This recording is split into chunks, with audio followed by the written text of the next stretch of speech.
ready to go. I got my girl Wynn too, and we're waiting for you to friends sharing God's words in our lives. The ups, the downs, the strides, the thrives. Be sure to listen in, and you'll soon see that we're quirky and we're awkward, and we love coffee. So grab a mug, some snacks, and some tissues as we dig in and explore our issues on Watch the Podcast. Watch the podcast. Watch the podcast. Watch the podcast. Hey guys, it's Wynn and Lorin, and you're listening to Watch the Podcast. I hope you guys had a fabulous Memorial Day weekend. Yes, even though that's like 2 weeks ago when they're hearing this. What are you talking about? This is for Thursday. Oh my gosh, it is! I'm confused. All right, everyone, here's I'm not doing well. All right. Well, I mean, Wynn is currently being infatuated by Shanti, so I'm just going to blame her brain on that.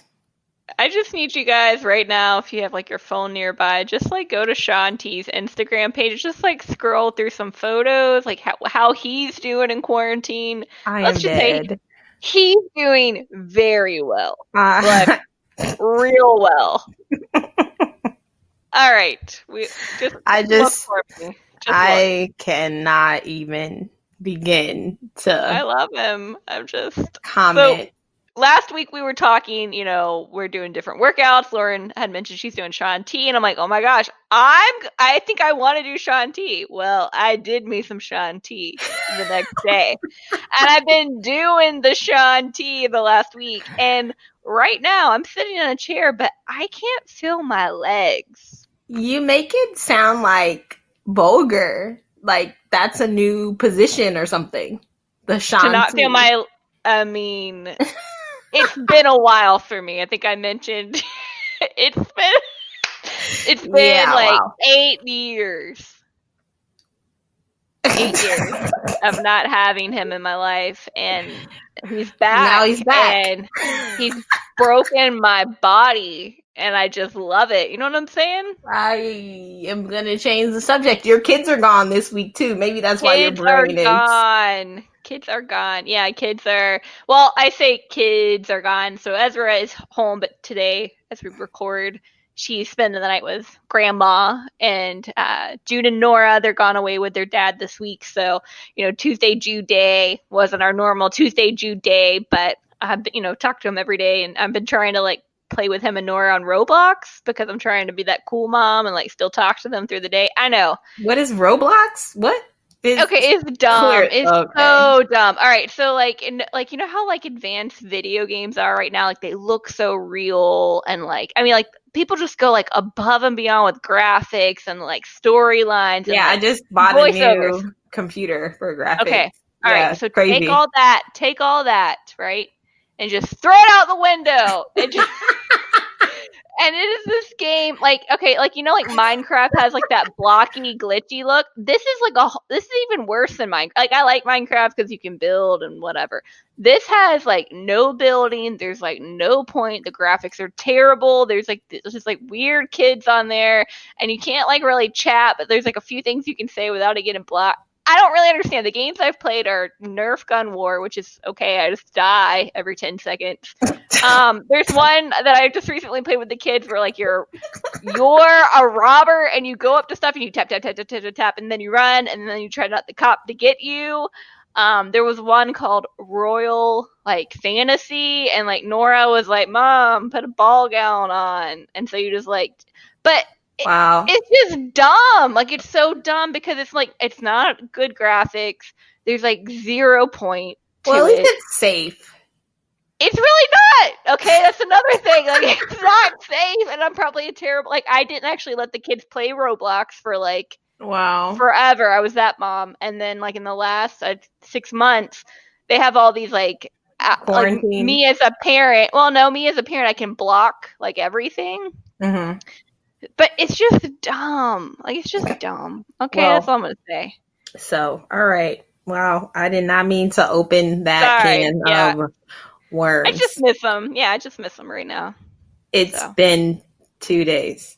I mean, it's been more. It was Like 4. Okay, alrighty. Meanwhile. Meanwhile. Lauren, how you doing? What you been doing, girl? Tell me what you did today. I actually am doing good. I am bit up. Let me tell you, we grilled for the holiday and sat outside for like 5 hours. Oh. Yeah, it was, I mean, it's really, really hot here, but it was a really nice day. But I think all of the mosquitoes that have missed us found their way to our backyard. So I have like 20 different mosquito bites. And I grilled.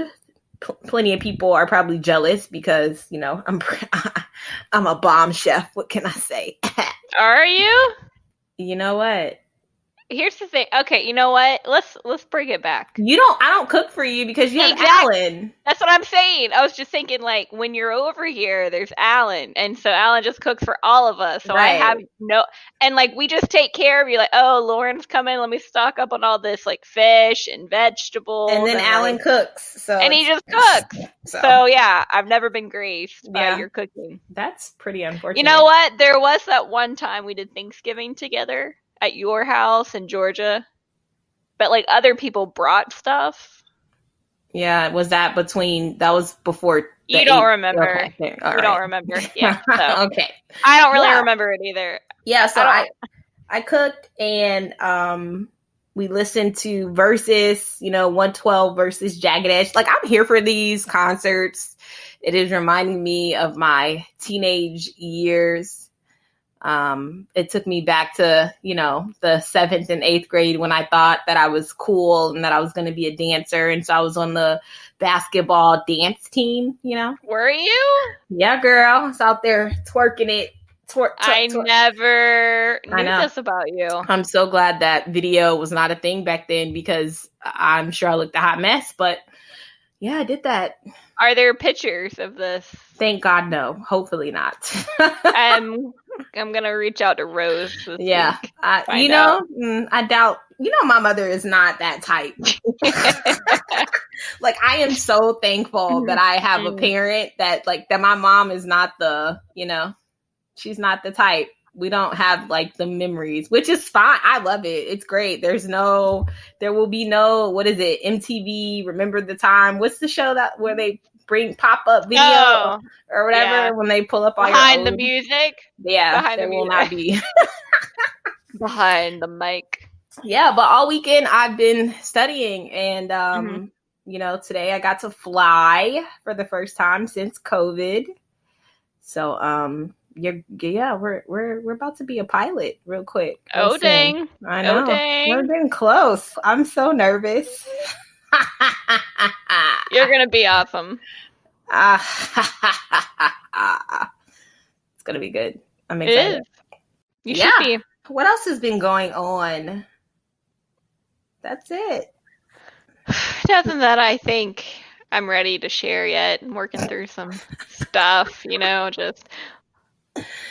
Yeah, girl. Listen, I think we're gonna have a real good treat because I feel like some of the things I'll be working on and through are gonna happen on this episode today. Yeah. And I got a lot of questions. For a friend. For a friend. Do you? Yeah. You don't know her. Okay. But she's going through a lot right now, and I'm just trying to be a good friend and just help out. Well, this week's episode, we've got Coach V coming through. Coach V is Veketia Pierce, a good friend of mine. She is a general manager for the hospitality industry, and she's got a bunch of years in like public speaking and coaching and ministering and all kind of stuff. And so she's recently started offering her services to folks. And so she's gracing us with her presence this week to give us some advice. So you can ask her all the questions when all for my the friend. Questions. Oh, yes, for your friend. Mm-hmm. Yeah. I can't wait to meet her. You've really talked her up, and she just seems like someone my friend, could really use right now. So let's go over and talk with her. I think Yeah, we have to go far. Yeah, this man. time. It's going to be a road trip this week, huh? Let's do it. We're going up to Jersey. So I think Coach V said that we can come hang out with her at her house. She said she's in her bedroom. So I told her there's a meeting in my I'm like, hey, that'll be our flight music for this trip. Okay. Right. Oh, you flying? Yeah. Oh yeah. Flying us? Yeah, Is that what's happening? That's what we're doing. Good. That's an expensive flight, but we're gonna do it. So let's do it. Stick around, guys. We'll catch you up in Jersey here in a few minutes. We're gonna go see Coach V. Cell 2G 2000 watts. Yeah. In my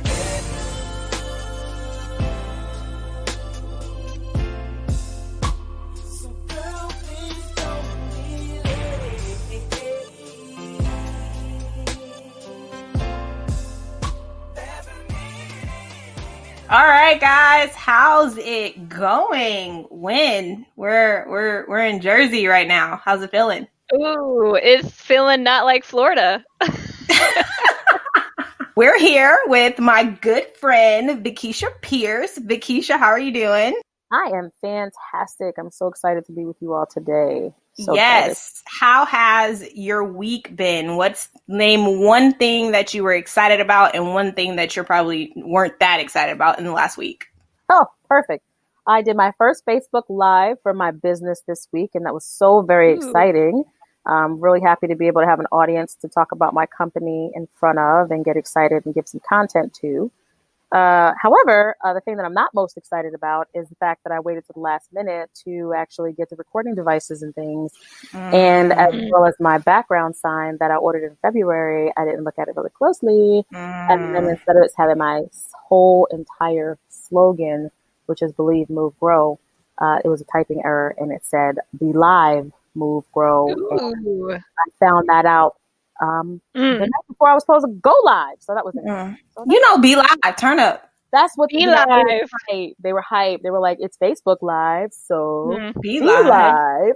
But I used it as an example in my live about external or internal obstacles we put on ourselves. So yeah, it was cool. It's cool. Okay, so we've learned here that we need to do a little bit more pre-planning. That's correct. Preparation is a really, really important fact with being in front of people. Well, I don't know if you've heard the story too with our podcast. Like we were just like Laura and I, we gave ourselves time to plan for it, but then it just kind of arrived, right? It's like 4 weeks away, 2 weeks away, 2 days away. And then like when it comes day of, like we had so many technical difficulties. Then like recording, I know like it was just like Lauren just getting in the groove of it. And then like we had all like this artwork that we had started and someone had wrote and said, hey, did you dye your hair? And then we look at it and my avatar has brown hair. I have red hair. And somehow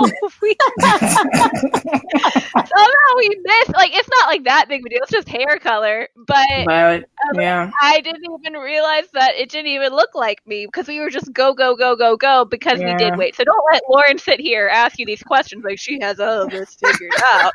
I appreciate you. Yeah, this is a season that we're definitely learning in, and it's just one of those things like you're like, not a big deal, I'll wait, and then you're like, oh gosh, wait a minute, we didn't, yeah. The plan is not the plan. You're like, oops, okay. Yeah, we hear you. So you be live, all right? Yes, you be gonna be live. I'm what you there are. You go, live today. Wow, guys, thanks for throwing me, back into Humbleville right there. That's what we do. That's what we do. All right. So Veketia, will you, the people don't know you quite like I know you and Wynn's getting to know you. So will you just spend a little bit of time telling us about yourself, who you are, and what you're currently doing and what you feel your purpose is? Those are like 5 questions, but work it out, sis. Okay, I'm going to try to stay with you on all of them. Well, my name, as you already know, is Veketia Pierce. I am almost 45-year-old woman. Don't tell anyone, but I say that because, I think, I didn't crack, a little bit. So I'm happy about that. Girl, you don't look a day over 30, sis. Thank you. I'm just going to let you talk about me like that and everything. But actually, I work for a Fortune 500 company, Forbes 500, and I've been there, God willing, it will be 24 years in July. And I don't want to say what the company is because I like to try to keep those two things separate, as you know. However, I've always been in pretty much a leadership role there, but I started out in the pastry shop years ago. So I started out at a pastry shop and worked myself up to general manager, and I've worked in various roles, most of which was leadership for probably the last 20, 21 years. But since that time, I've gotten an opportunity to work in different departments, different leadership until I've been a general manager now, I think 3 times. Mm-hmm. And this year in January, I opened my own company called Walking for Talking. And the slogan is a movement of spirit, soul, and body. And it started out just kind of walking in the park and getting people to talk to me about what they had going on in their life. And then it erupted rather quickly into a coaching business where the walking became a movement, the movement became coaching, and then Walking for Talking was born. So I am the president and CEO of my own LLC company, which was formed in February. And I'm really excited because my purpose is that I've always been a person to give direction, leadership, and support. And that's my gift, actually. And I have an ease when doing it. I don't have to think about it. If someone's going through something or needs some type of navigation, most people that I know will come to me. And so that's my purpose. My purpose blew up overnight come September, October of last year. And I find that in the year of 2020, in the middle of a pandemic, I am living my purpose. Living my purpose. Love it. Mm-hmm. So tell us a little bit of, you talked about how you got in leadership roles. Like, was it just like organically? Was it something like you thought you would always do? Like, were you doing what you thought you would be doing, I guess? Like, how do you go from all these different things to this? It's so funny that you asked that. I started, like I said, in the pastry shop. So I was just like cutting strawberries and making mousse and like melting fudge and whatnot. And then I went up into food and beverage in the kitchen, and I worked every position, just seeing how everything worked. I worked in like the back room prep, did all that. And I remember asking my chef one day, don't even know where I came. Don't ask me where I started or it came from. And I was like, hey, I think I can be a lead. And he was like, you do? And I was like, yeah, I think I can lead the kitchen. Now, this is a 1,408 room hotel. This is the main kitchen, the restaurant, the main restaurant of that building. And I remember just saying, yeah, I think I could be. And he was like, you know what? All right, fine. Post for it. Boom. Now you're lead. And that's what happened. And after that, I am blessed because if I think about it, I was tapped for every single position except for that one and one more.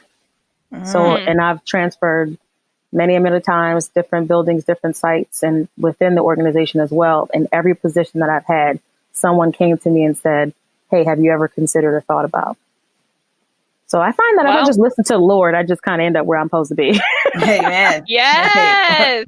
Amen. Amen. And so when did you discover this? Asking for a friend, like what age were you? Because I know some friends out there that I'm so glad you asked me. How old did I say? I'll be 45 in August. 44. Okay.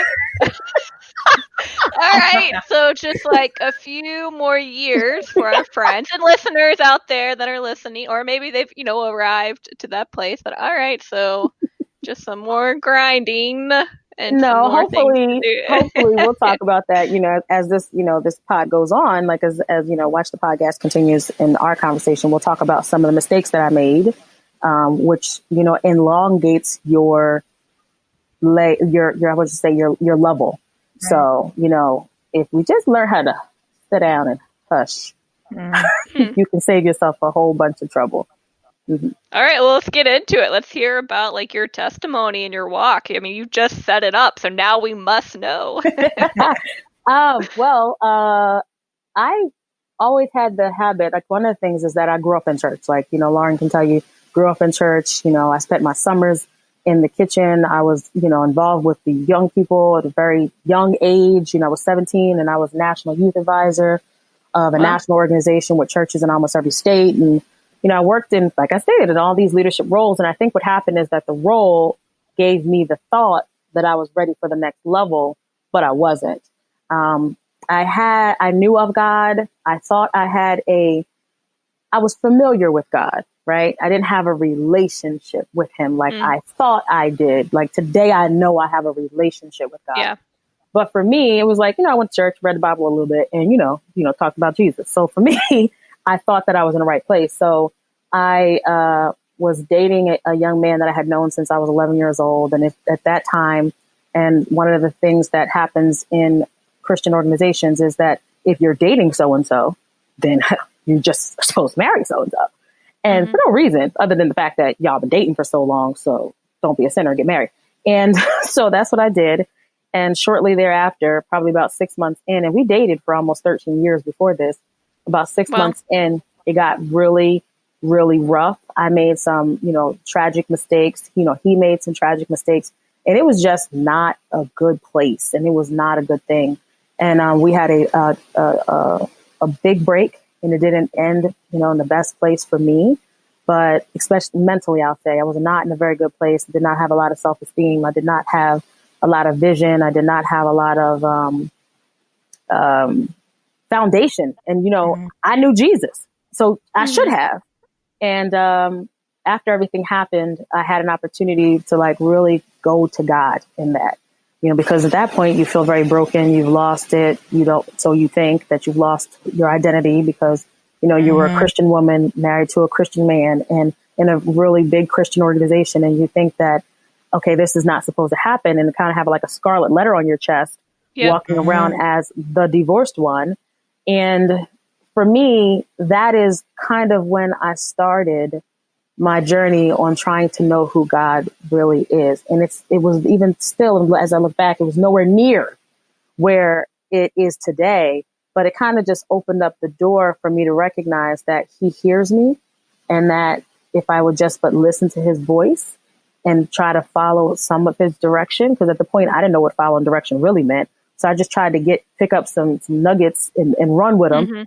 And it really changed my life. And it spun me around in a different direction. I began to have much more self-confidence. I started to get, I started getting positions in exec roles because before, I was trying to hold it back and, I wanted to be home. I needed to do what I needed to do.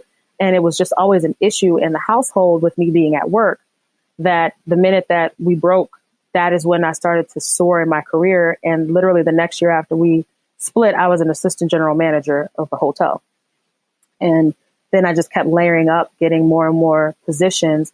And as I grew in the company, I grew in my spiritual life and I really began to find who I was at that time. But, what happens when you tend to be alone is that you get to a place where after you've done all that and you feel as though there's no coming out of it, I began to a slow decline back in my singleness where I was like over it.com. I was like, I am over this.com and over this. And so you start reaching out and you start having relationships with individuals you have no business having relationships with. Yep. And you start really trying to engage in ways that you should not be engaging and better, but you still do what you do. And so I found myself in a very left path, not straight, left. I went all the way left and still in the name of Jesus on the outside, I looked just all put together, but I was raggedy, straight raggedy. But being honest with myself, I think probably about 2 years ago, which is funny. I'll use this phraseology, but I know that it's not accurate. I let the Lord have it. And I just broke down and I was like, God, this is not what I want. I really want you, but I don't recognize that that's enough. And how do I make you enough in my life?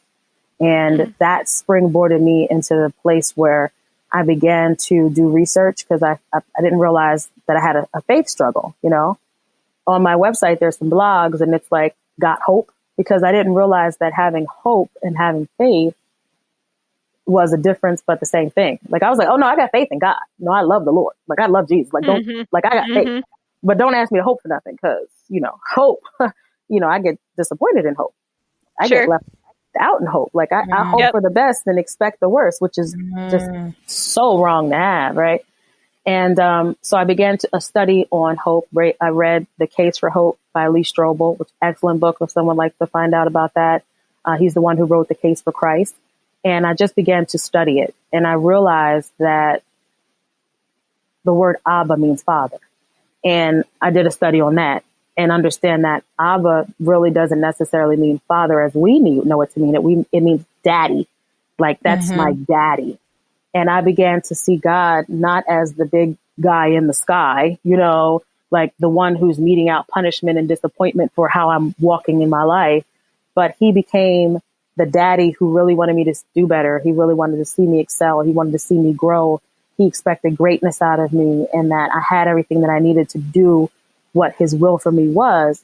And it just opened up a new place, and the familiarity turned into a relationship. And that's where I am today. Long story, around the bend, around the corner, down the way, but here I am. And that's where I am today.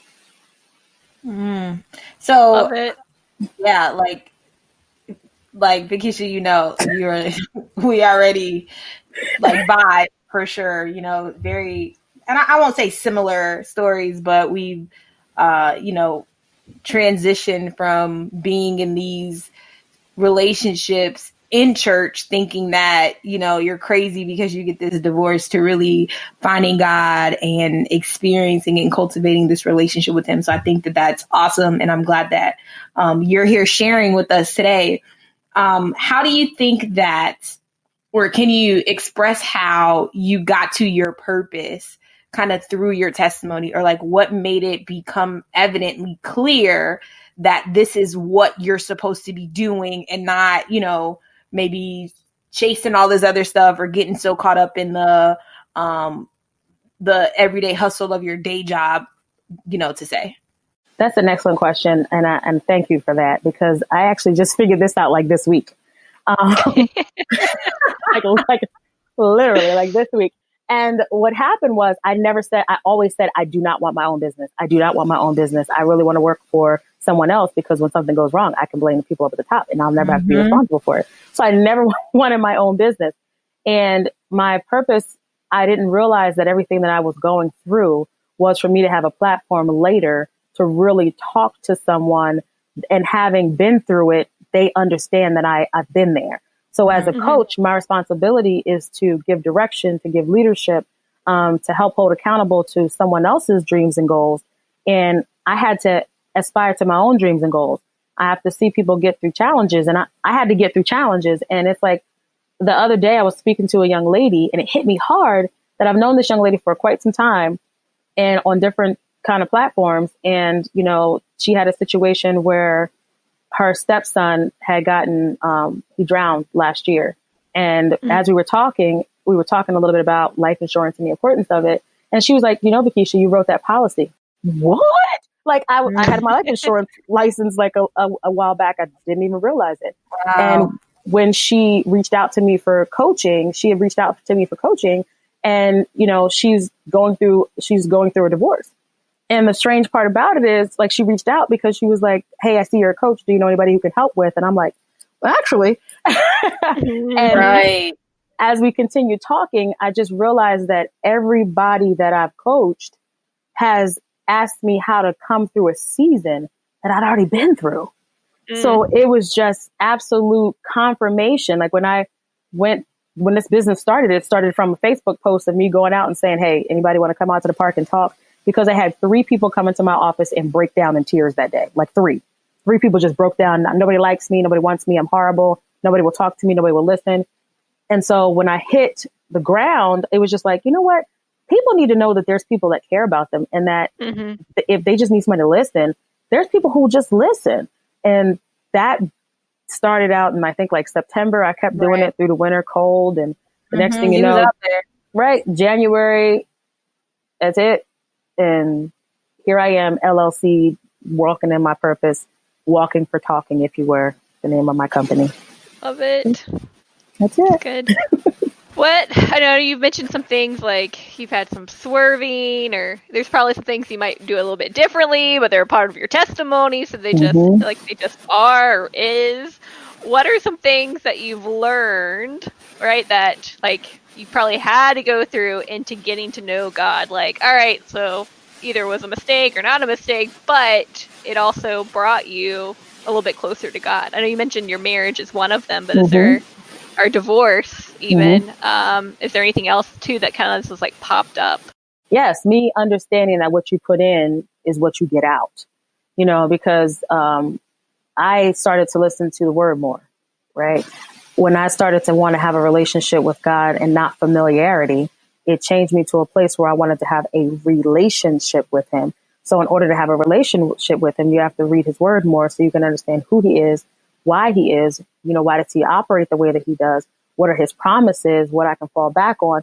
And by me reading the word, it made me more hungry. It's like power. It's literally like, it's like onion. If it peels back the layers in the onion, and then I got a hunger for listening to more sermons, getting more content so that I can fully know that when I'm listening to the things that pop in my head, which voices are of God and which ones are not. So for me, that was an absolute game changer, is when I really understood the importance of what I put into my spirit, and understanding what I put into my spirit is what I was going to mirror. And I think the second thing would be that, you know, you hear a lot of women beat down on a man. These men out here, they ain't about no, they should always be like, bruh, if I'm a strong woman and I got my job, I got my career, I got my house, I got my car. And it really stopped me one day and was like, okay, Veketia, I'm praying to the Lord for a God-fearing, great credit, good looking, business-minded, strapping buck of a man, right? Come on. And it was like, your single season is for you to be able to accept that.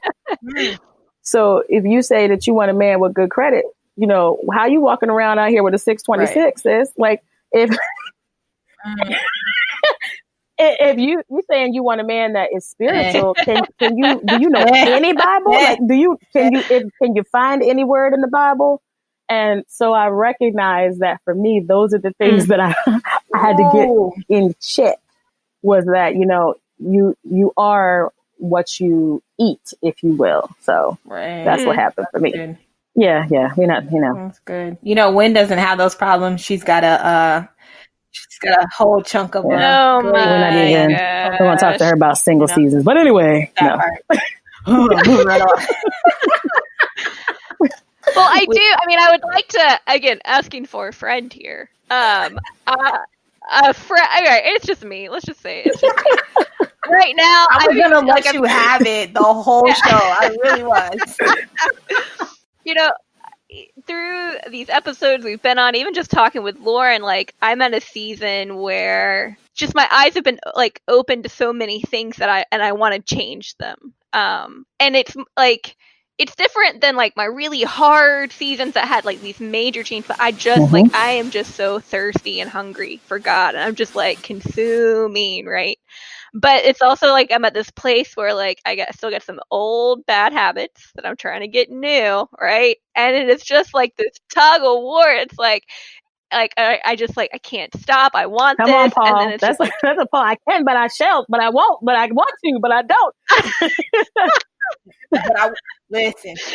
Yes, and it's like last week we talked about, it's just like the biggest mind game. And I mean, like, has there like, would have been some breakthroughs to overcome it? Like, yes, like hearing the voice of God, and like, yes, but I mean, like, these voices in my head, I don't know about your head, are loud.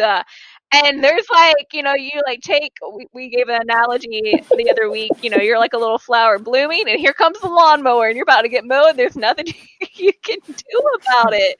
Like, what have been like some things that just like keep you in place, or like that you've experienced that have just been good? Because again, like, I know we want better, but like, as soon as you say you want better, there's like 10 things after you to come pull you back from better.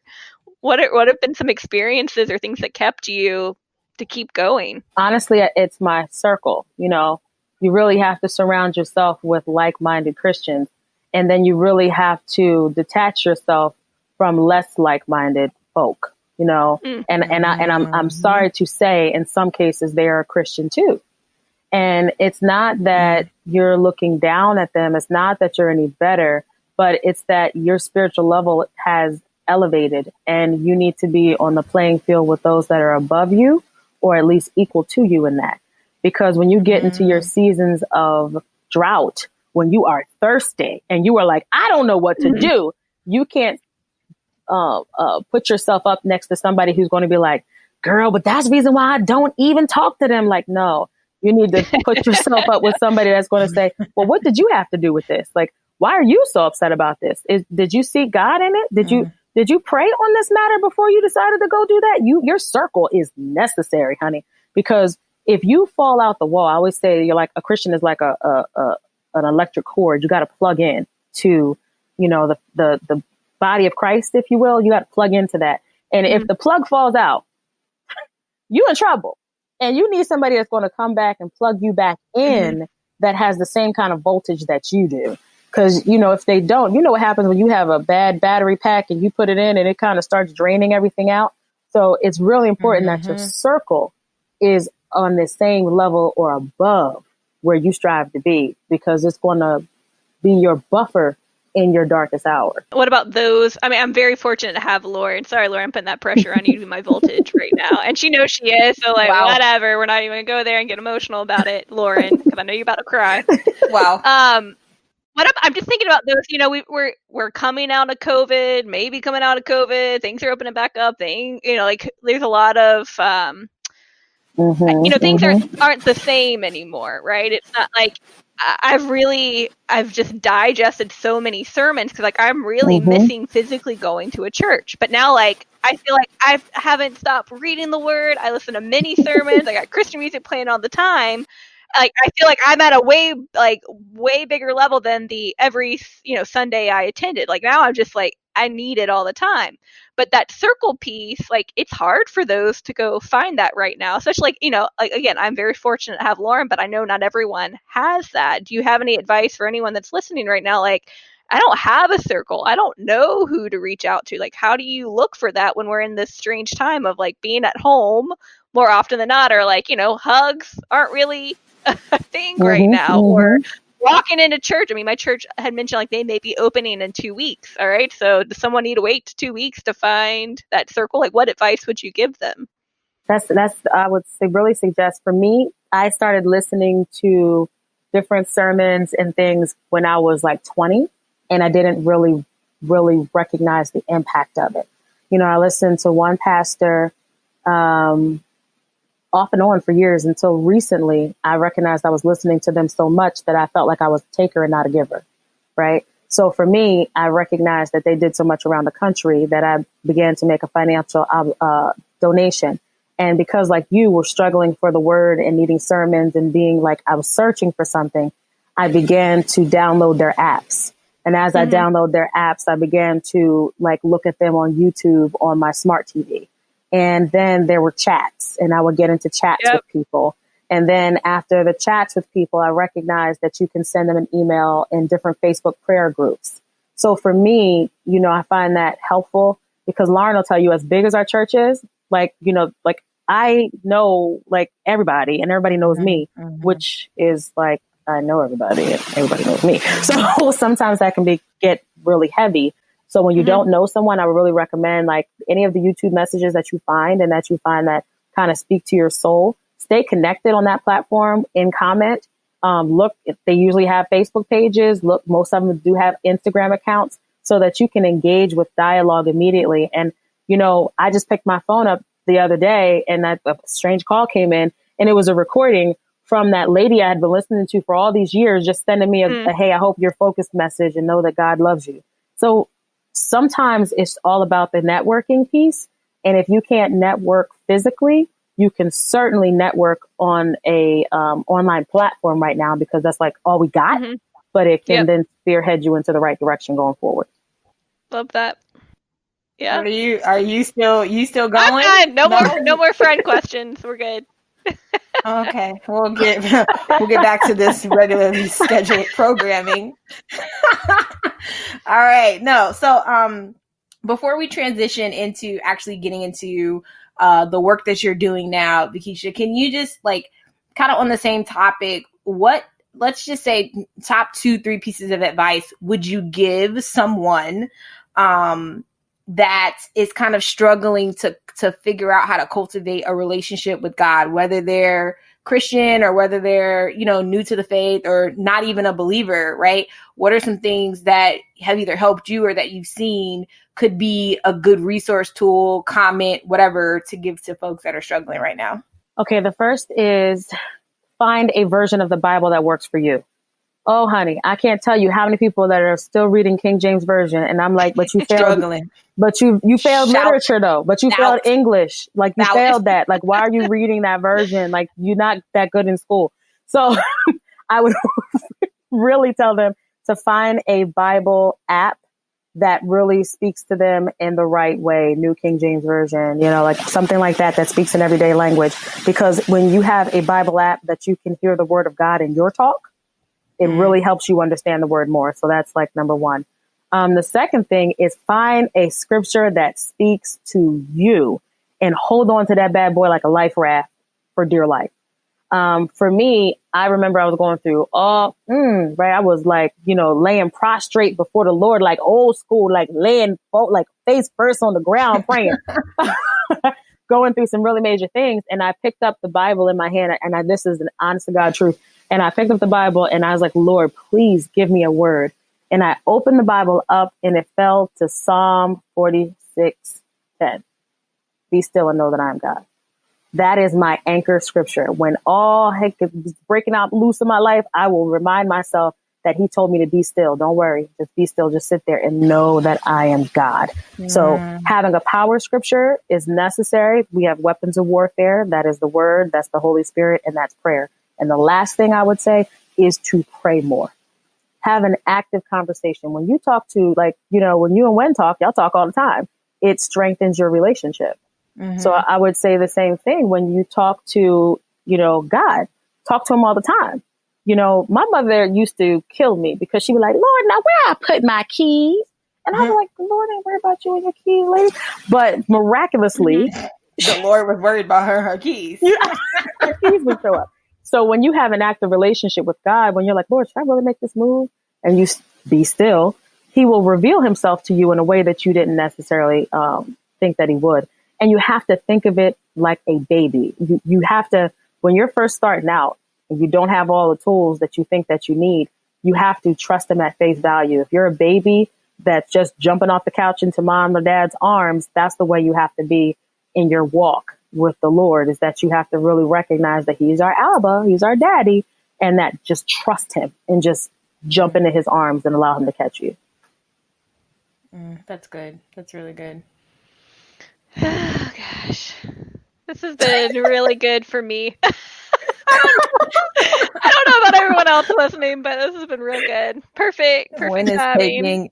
Taking some notes Wynn is here. taking it in. Yep.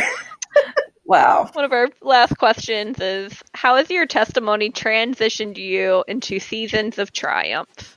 So example might be like doubting yourself and then you give it over to God.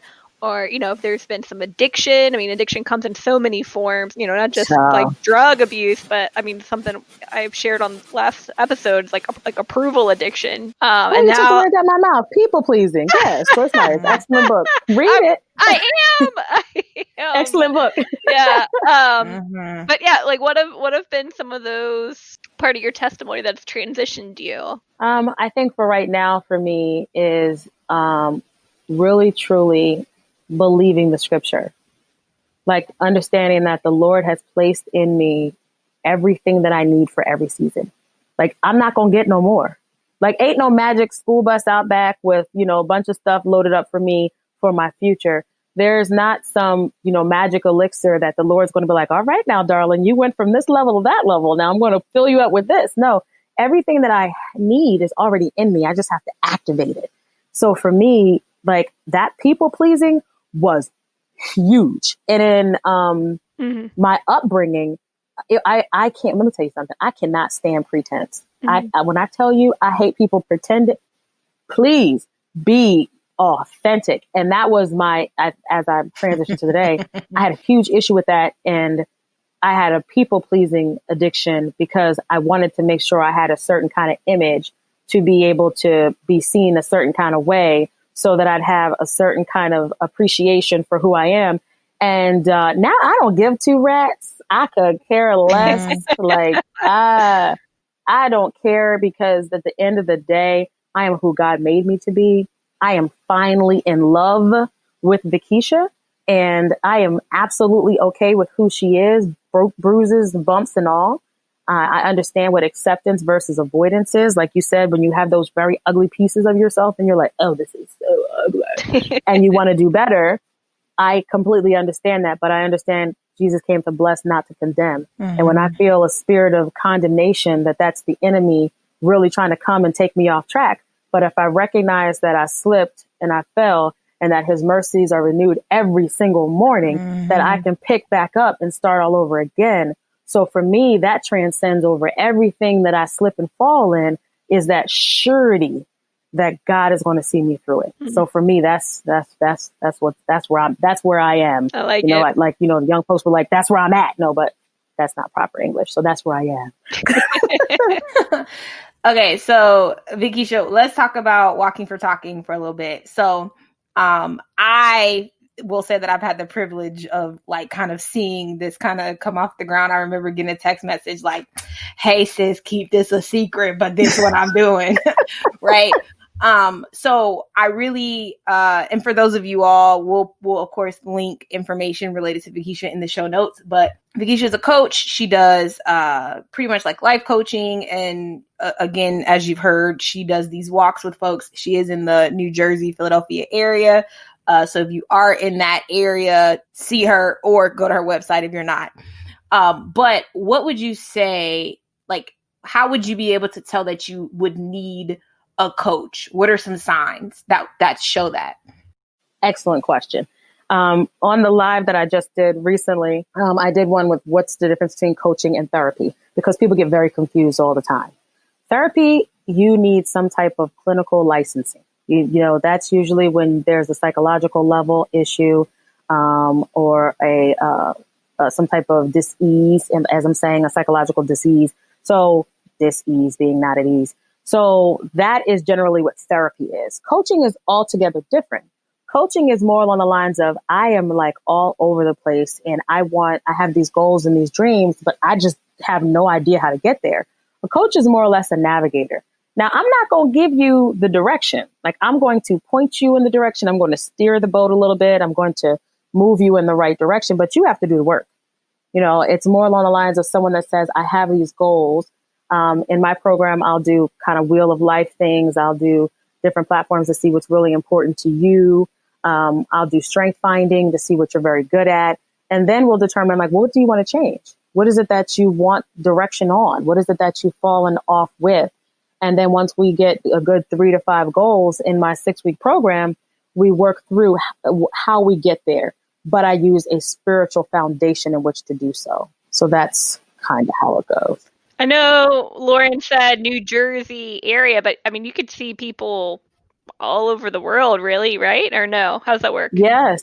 No, absolutely. The last 3 clients I had one in Philadelphia, 2 in Virginia, and the other one was, 2 in Philadelphia, 2 in Virginia. It doesn't matter. I work through Zoom. Mm-hmm. I send documentation. I have no issue.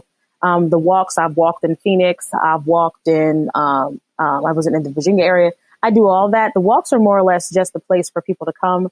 We did have a ladies in leadership walk where we were going to be speaking about ladies in leadership and different things, you know, how to have fun and still get it done. There was a lot of things we were going to address in that, but my platform can be online. It can be personal. We can meet at the Starbucks because you might be like, I don't know you. Right. So we can meet there.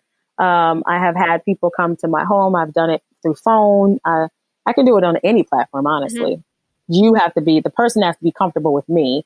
And so I basically try to put myself out there as much as I can and get referrals from people who do know me. Mm-hmm. Makes it much easier. Mm-hmm. Gotcha. For ladies in leadership, like what are some things that you see that is like maybe a common theme in, women who are in leadership? Like, what is something like they need to hear, or they need, to work on? Like, is there a theme in that? Like, how do you gather a bunch of women leaders together to coach? Yeah, that was when we do this again. Well, I mean, it was postponed, so it was going to be having fun and still getting it done. I had a young lady, dentist, who was going to talk about that. She's amazing. She has her own practice, her own firm, and she's always doing some crazy outlandish thing to keep her office engaged, but just also be very responsible and purposeful in her business. And then I had like the power of womaning up in the workforce. Like, we as women oftentimes will just take a back seat. Like, we will sit down and hush because it's just what we've been taught to do in most cases. So I really try to explain to people that, you can woman up. Like, if I said to, well, maybe not Lorin, because she actually is like, about to fly planes and all. But if I said, and it's crazy that I use this example, but so here we are today. Anyway, so when I say to somebody, if I said, hey, Wynn, can you fly that airplane? You'd be like, oh no, I don't think I have. I don't know. Heck no, I'm just afraid of heights. I don't think I've got to read. I'd have to take like 6 years of class. I do. And immediately you just start saying every reason why you couldn't do it. But if you ask a man, hey, can you fly this jet? We need to go. Oh, I'm sure I can absolutely fly the jet. All I got to do is, it's just nothing but a manual. And they have more of a yes front mind of getting things done. And women oftentimes shrink back, where a man will just walk out there. So I teach women on stop discounting your abilities and understanding that we rock. Like, and I'm not like, fist in the air, but I'm fist in the air. We fist in the air. Like, taking care of kids, taking care of the husband, taking care of the household, taking care of business, to wash the clothes. It's just, we have a larger ability to multitask and get many things done at once. And that's no slight against our men, because our men take care of us in the way that they take care of us. But I think women all too much shrink back from those powerful places and being able to understand that, no, you can do it too. Say yes first and figure it out on the way. I like that. That's good. Say yes first, yep, instead of the excuse. Yep. Or the reason why exactly. you can't. I don't think I can. I don't think I'm the best. I'm really not good at that. Right. Just do it, sis. Just say yes and figure it out. Call us. Say yes, and then be like, y'all made me say yes. How can you help? That's it. Right? Say yes and figure it out on the way. So we've recently been talking about how Wynn and I in this season have both kind of individually been growing and going through just this season of leveling up, I'll call it. Ooh, that's what I call it. Got a blog coming on that. But go ahead. Hey, let us know, right? So what, and I guess the whole part of the reason why we thought like, hey, this is a great episode for you to come on is that last week, we talked about doing heart work and how we're really digging deep, trying to like solve our trauma and like break some strongholds so that we can be purposeful and be ready to be the people that God has called us to be. And so I just like, what's your take on that? How can you help people kind of navigate through that kind of whole idea there?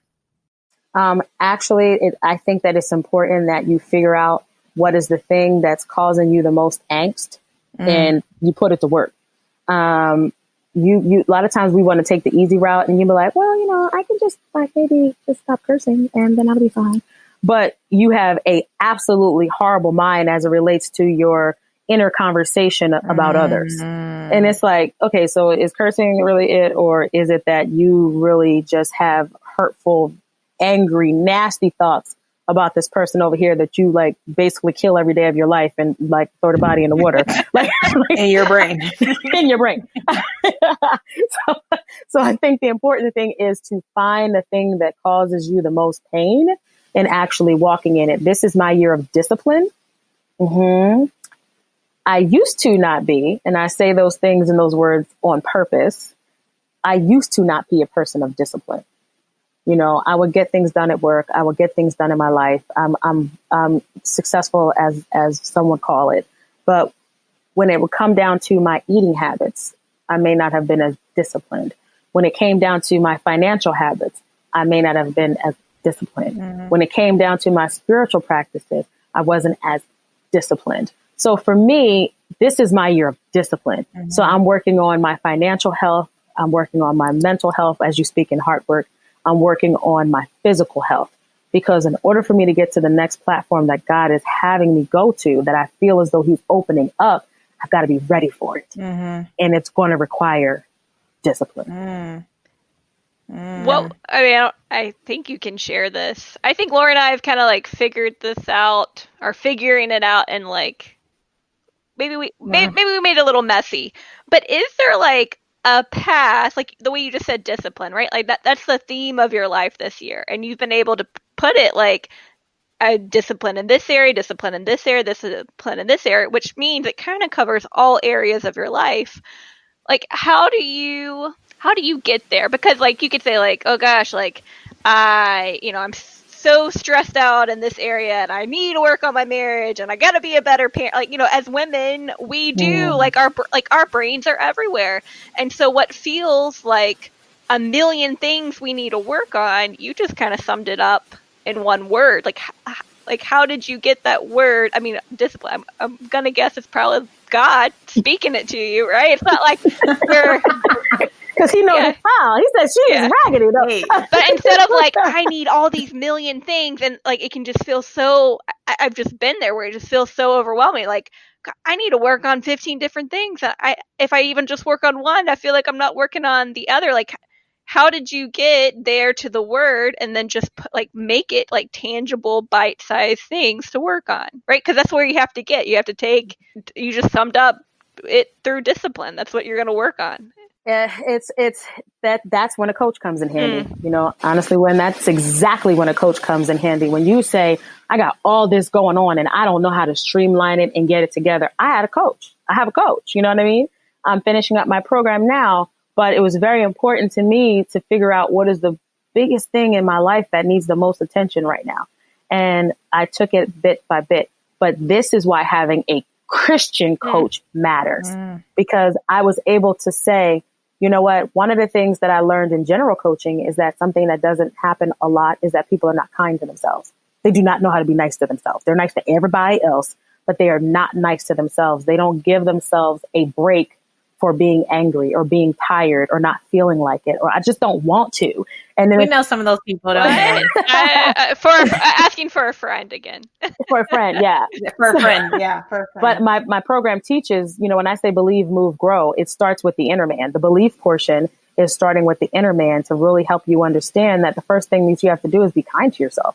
Like there's plenty of scriptures that talk about you and yourself, and that's what I pull out in my training and in my coaching. And then the second part of that is you have to sit and say, okay, so not only should I be kind to myself, but the scripture says, hold on to your hats, all things in moderation.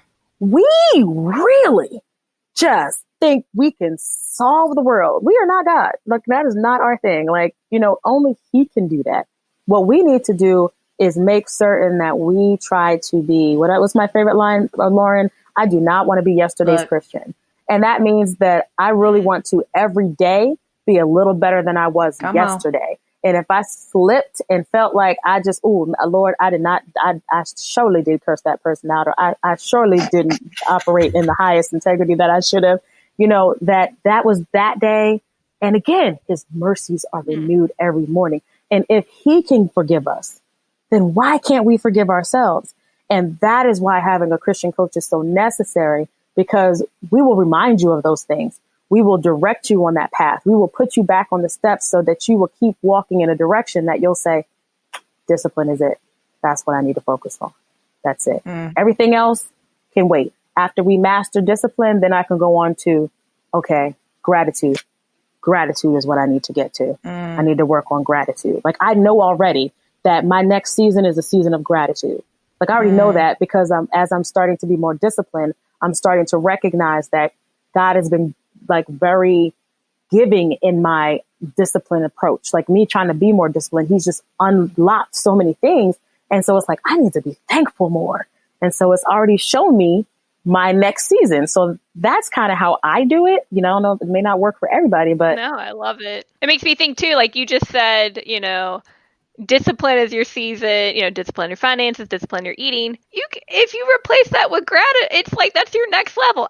Gratitude in my finances, gratitude in the things that I have. Like that's beautiful. I love. And again, That's it. you've seen the transition. Levels. Yes. Mm-hmm. So Levels, and that's what my blog is absolutely going to be called, Levels in Learning, because every time that you level up, you know, Right. I use this example. It's funny that, you know, when we played, like y'all know, like video games, you play video games, everybody would just be like, back in the day, they would go get the cheat code book because everybody wanted to like get to the next level. They'd level up and they'd take cheat codes. But I would realize that when you take the cheat code approach, there's something on that level you missed. There's some door you didn't open. There's something that you didn't take. And in a lot of cases, after you beat the game, you started the game over again without the cheat code book and went a different direction to see how it took. But had you just played the game and took your level, you would have had more enjoyment out of it. I have like this Level up. mental I like the cheat codes. my I was gonna say. my mental image right now is like maybe I've shared this. I'm a loser. I've always loved The Sims. Like it doesn't make any sense. I love The Sims. I've always loved The Sims. It's just a game that I've played. If you don't know what The Sims is, it's basically like creating a life, building a house, going to college, getting a career.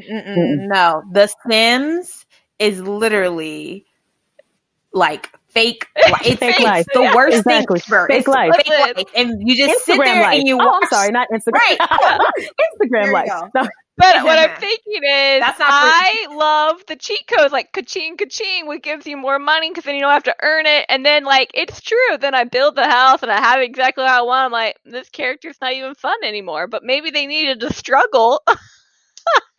And they did, so that you can level up. Like, we're like, I get it now. Like, I get it. Wow. I cannot. Look at that. In sim language. Look at you reaching the listeners. Well, listen, the Look at listeners you. probably don't play Sims. They're like, wait, what? There's a Sims 4 now. Yes, everyone, there's a Sims 4. And I Wynn may or has may it. not have it. I Wynn may or has may it. not.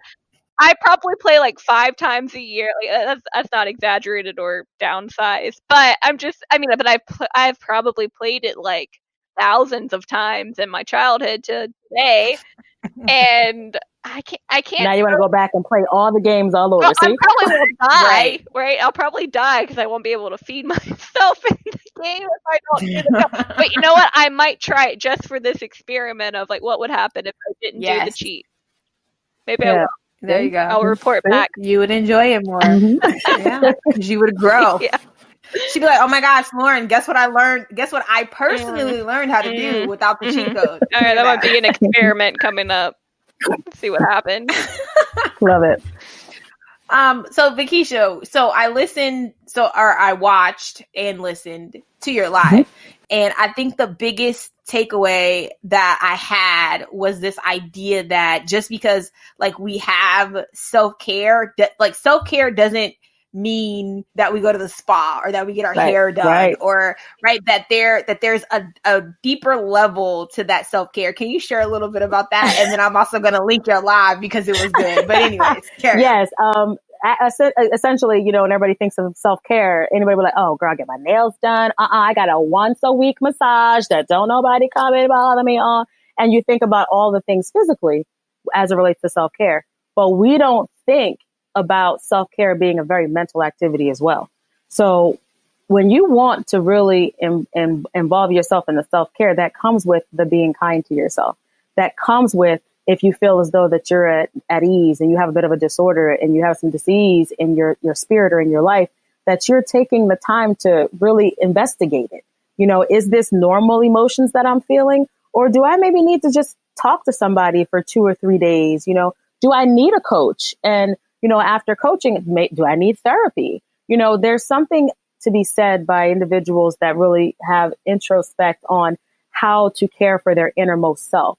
Because that's the most important part of self-care. Because if you learn how to be kind to yourself, if you learn how to take the word and apply it to that which you say to yourself, it really is a higher form of self-care. Because like when you say, I wanted to just jump on you so bad, Wynn, so I'm going to do it now. I mean, I know I'm a guest, but I'm going to do it now. When she just said, I'm such a loser. No, you have to be very mindful of what you say. The power of life and death is in the tongue. And you have to understand that, you know what? I am wonderfully and fearfully made. And when your body tells you, like, oh my God, I'm so fat. No, I'm wonderfully and fearfully made. I am the temple of where the very Christ dwells. And when you get that stuff together, you start walking with a different honey. Your head is high. You stretch marks who? You know, like it just takes you to a whole nother level. And I think that for me, that's one of the things that I really wanted the audience to understand is that self-care is just so much bigger than getting your nails done and getting that back rub. Self-care is about taking the opportunity to be kind to yourself and investigate that mental space that you're in and to really figure out if it's just natural anxiety or if you need to go and get deeper care and deeper mental instruction to make sure that your total self is taken care of. Yeah, and that's so good. And it's funny because so I'm currently studying for a big test that I'm supposed to be taking, and I've been beating myself up for the last week and a half. And this weekend, I sat down and I played through Veketia's live, and I'm like, guess I need to stop telling myself that I suck because I keep getting an 83 on this test. See, now watch you go and say, I'm about to get me a whole 90 up in this piece. Right? You know why? Because you know what? The earth is mine. The earth is the Lord's and the fullness thereof. So if that's my daddy, this is mine. Hello. You got to start talking to yourself. I'm not there. I'm not quite there yet, coach. Not there yet, but you know, we are getting there. But I also think, you know, when we talk about, I personally am just very thankful that I know you because I feel like as much as Wynn says that she has me and like that she leans on me and we like do this thing, like I don't think that I would be able to be as great of a friend to Wynn if I didn't have you in my life because thank God. Listen, we can just talk about memories, but I just know Veketia has gotten my edges. Every time I am in Philadelphia, Veketia and I have a date. And at some point, what's supposed to be fun, but at some point during this fun date, it turns into let's take Lorin on this ride of getting her life together. And so it's been good through the years. So I'm very proud of you, and I'm glad to see Walking for Talking take off. And I'm here for it. So you know, if y'all want to be great like me, get y'all a B. Look at that. You see what I did there? I'm loving it. I love every minute of it. I'm here for it.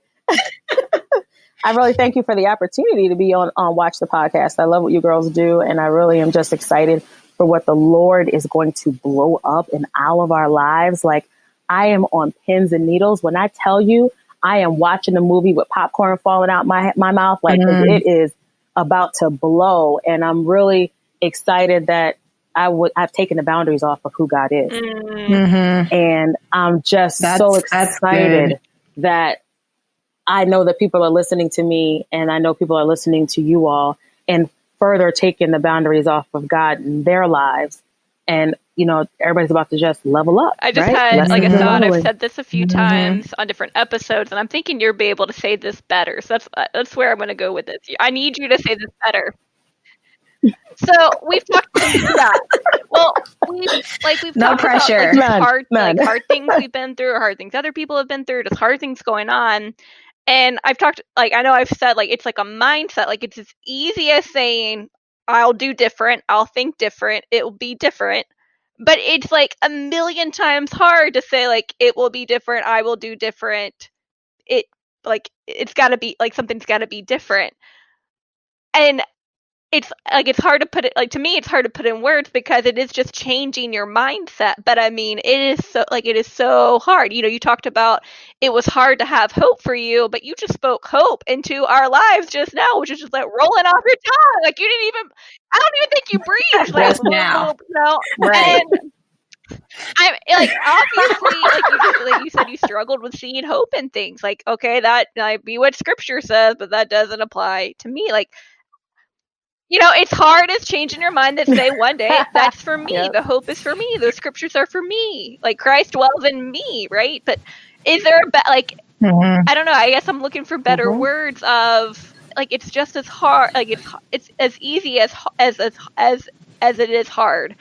And I know, like probably like majority of it is just like praying about it and talking with God through it. Because it's not like we would be able to know or do or change without him. But like, is there a better way to say what I'm saying, right? Like it's just as hard as it is easy. I think that honestly, that phrase is, I'm glad you said it like that too, when you don't power in word. It's hard just as it is easy. You need to always end your thought with positivity. You have to always end your thought with promise, because God is a God of promise. There's so many times in the word that he has promised us things, and we have to just really give him back his word. Like, I know that the Lord said that I will give you double that what you've lost. I am waiting for my doubled season. Like, you understand, like I am lined up, right? But so you said the right thing, but if I can make it a little bit more plain, I would say, like, I would give you like this thought process. You may not know, because you all are a little young now, y'all tail ending, so you might remember of where you had to get up and change the television. Did y'all remember that day? Yeah. Yes, girl. Yeah. Eloise So, and I was up there with Yes, the the dial. So aluminum great. foil, girl. Yes, ma'am. So you remember how you had to literally get up and change the channel? That's what you have to do with your thought process. You literally have to change that thought. The scripture says, take every thought captive. That ain't nice. It would, like, when you think about how the word gives you directive. The word gives you strong meaning and strong direction on certain things. When it's like, cast all your cares on him. It's not like, well, if you just hand the Lord all your cares, it'll be okay. He's like, no, cast. That means throw. Boom, you got this, Lord.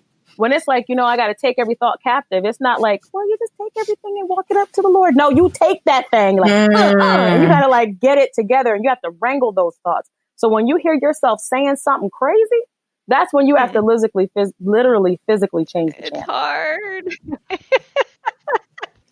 That's good. It's hard. But it is hard. But again, if you have to see what you just said, it's hard. But through Christ, I can do all things that strengthen It's good. me. Right? You got to see. That's the key. Like that's the cheat code, if you will. Is that cha-ching, cha-ching, cha-ching. That is like the thing. Is that when you literally say, like, instead of doing it the long, hard, drawn out way. I take back wanting the cheat code. You can have it back. But when you give back those promises, and you give back that which you know, and you end your thought with something that only God has said, it automatically, you stop thinking about what you said, because the word's more powerful than your own thought. So then you be like, yeah, that's right. Like, you should start changing that. Right. So that's how you do it. But it takes work. I'm not going to sit here. It is just as hard as it is easy, in the words of Wynn. I love it. No, I needed better words. Just change the channel. Yeah, just change the channel. Change the channel. Like, that's it. Change the channel. I'm even like, I can like feel the dial, like it click. That's each it. one, like you had to put some extra pressure. It wasn't. But like you got to keep changing it. Yeah. No, you got to change it till it gets to the station you want to watch. Yeah. So that's what you got to realize, that if, you didn't want to watch that, you didn't want to watch that, you're like, that's bad. Okay, like my kids are failing school, oops, change the channel. Okay, well, my husband's mad, oops, change the channel. God is everything. Right. Yes, he is. Yes, he is. And I can do everything from him. And you stay right there. And the next thing you know, you start having direction for caring for your child that's struggling in class, for loving your husband in that deep spot because God loved you. It's work, but it works. Yeah, she's coming for us today, Lynn. I know. I like I said, I needed this. I'm on a journey. I have not arrived. Lauren said last week, I'm in discovery mode. No worries. Listen, Wynn, you could absolutely be a coaching client. Let me know. Yeah, right now I'm in therapy, but this might be like she got to get look. Yeah, I got some dis-ease of the mind right now that we're breaking through. All right, let's break through this first. Yeah, I shared. I started with marriage counseling, and I found out through marriage counseling my marriage was fine. There's some things I needed to work on the inside, and I had told my counselor, like, when we were finishing up marriage counseling, it's like, it's like this thought I had, like, it's like exercising. And when you exercise, it's great and you feel great when you see results. And then one day it hits you like, I got to work on this the rest of my life. And you're like, I don't know if I like this anymore. I really wanted to just stop and just be, like, work out here and be done. And, like, I'm just on this, I'm, again, still in discovery mode, but, like, although there's like so many things that stop my mindset that make it hard, like I can't stop, like I can't go back, like I can't go, I feel like I couldn't even go back if I wanted to. I just know, like, I'm not where I want to be. I'm glad I'm not where I used to be, and I just can't wait to get to where I need to be. I'm just not there. So I'm a hot mess. And once you get there, no, you're not. You're not a hot mess. Once you get there, you want to think carefully. Veketia about to come through this radio on you, girl. No, but you have to think of it like this: like your children, you can't put them back. Like you can't put them back. They're here, and they're going to be here, God willing, until the Lord takes you or them home. But you're going to love them through every stage of their growth. And just like you're going to love them through every stage of their growth, you have to be able to love yourself through every stage of your growth, and know that they're neither one are ever going to be the same at any time in their life. Something else to consider. I think Lakesha's gonna have to come on and like edit our episodes that we do. I'm even thinking she probably hates our description of we're awkwardly awkward. What do we say? We're awkward. No. I can't even think of the way we describe ourselves, but she's kind of like, no. She's like, I can't even say listen, it's all negative. Wait, what's going on? No, it's fine. We're good. We're like positively amazing women in Christ. Like, I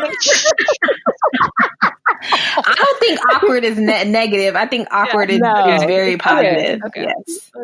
Yeah, you're good. You're good. Now, but watch. What I love about it is now your speech, even in this little bit of conversation we had, you're testing the things you say. You're like, look at that. And that's good. That means you're convicted. Yeah. That's what happens when the spirit joins with two or more gathered. Love it. Come on. Love it. Listen, y'all gonna have us bringing out the church organ one time. That's good. Wynn, do you have any other questions for Coach V? I mean, I think I need to like come to the couch, I'll lay down and you need to schedule online. That's what you need to do. I might need like that shock therapy. It's like every time I start like, well, I suck or this is terrible and I can't believe I did that, I'd be like zap, zap, zap until No, don't worry about it. One of the most amazing things about my program is that it's broke down. I do many coaching sessions that are only an hour, that don't have a whole format. If someone's like, I just need a NutriBurst of sorts, if you will, like, so I do like immediate coaching. Like if you're like, I have a need, like an immediate need, and I just need to be put on track, I do that. So there's different things. You can have a whole program, or you could have a mini coaching session, or you can have like a leadership, directional call. So it's just like all of this good stuff that, is available. So don't feel free to reach out. That's the bottom line is that's my gift. And it's, thank the Lord, I'm trying to like work in that purpose. So, it's the coaching, but then there's another reason that on my website, I encourage people, there's a coaching donation button, because there are a lot of people who need coaching but can't afford it. And so I tell people, go on and just donate, so that someone, each month I just pick a coaching client that I can help, that is able to be coached and they don't have to come out their pocket. Come through. So where can, it's called the give back. I see you, where can folks find you? What's your website and your Instagram and all that good stuff? Okay. I am walkingfortalking.com. Instagram is at Veketia Pierce. That's Veketia Pierce. And then my Facebook page is Walking for Talking as well. All right, guys. So check her out. Veketia, again, thank you so much for letting us come visit you in Jersey. We've had some fun. We have. I'm glad to be here. I'm thankful for the opportunity. I love what you all are doing, and I really am praying that the Lord take our borders off, gang. No limitations. Gang. No limitations. All right, y'all. Yeah. We'll catch you next time. All right. I shall see y'all soon. Bye, gang.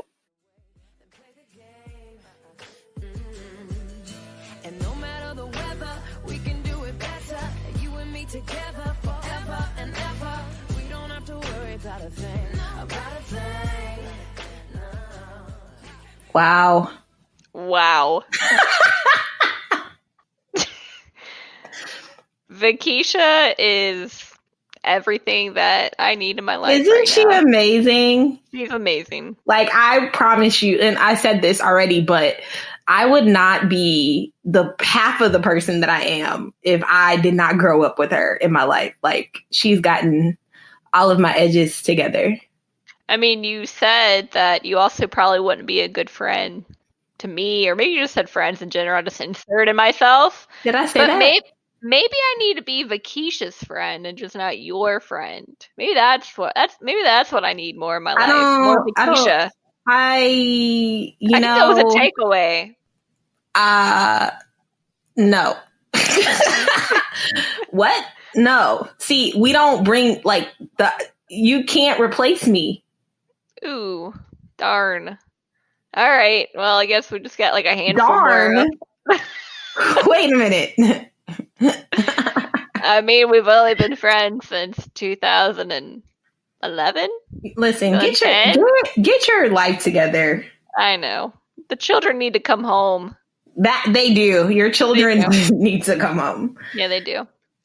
But no, I'm definitely going to check her out. Definitely going to be following her. I can't wait to see her next Facebook Live. And this was good for my soul. Like, I feel good after talking with her. So yeah. So and I'll be sure to, as always, we'll link all of her information, her website, the link to the last Facebook Live. She's got another one coming up this week, or maybe it will have already passed.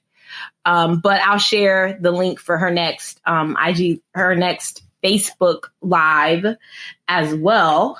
I think that my favorite part about having our guests is being able to hear their favorite Bible verse, and I love that Veketia's is Psalms 46:10. That just be still and know that God, it was so good. It was just so good. Yep. Definitely probably need to have her back on the show in the future. Again, she might need to critique our podcast, and maybe there's a future episode where it's here go Wynn and Lorin talking about negativity again. See, this is what they should have said. And she just corrects everything. No, because we're getting better. We're supposed to get better. Oh, okay. You're supposed to replay that episode and get better. Oh, that's what I should have been doing. Yes. You might need to play it every day when you might need to. I think that's a good idea. Yeah. Yeah. I think this was, we've had a good couple of weeks. This is real lifting and motivating. I'm really excited too for next week, just to kind of continue on the conversation. Yeah. So definitely be sure to tune in. And if you like this podcast and you like this episode, I hope you're following us on Facebook and Instagram. Go ahead and subscribe. Go ahead and go ahead and comment. And maybe give us a rating or two. Let us know how we're doing. And as always, if you have any feedback or if there's something that you want us to talk about, be sure to send us an email at watchthepodcast@gmail.com. We're looking forward to this season of getting back out and getting up and moving. And we're hoping that our guests and their words and wisdom really help boost you and get you ready for this season, because 2020 is not over. We are still here. We are taking it by the horns, and we are going to be better and more fruitful and just, all around killing it the rest of this year. I love it. Maybe that's our 2020, vision. Killing it.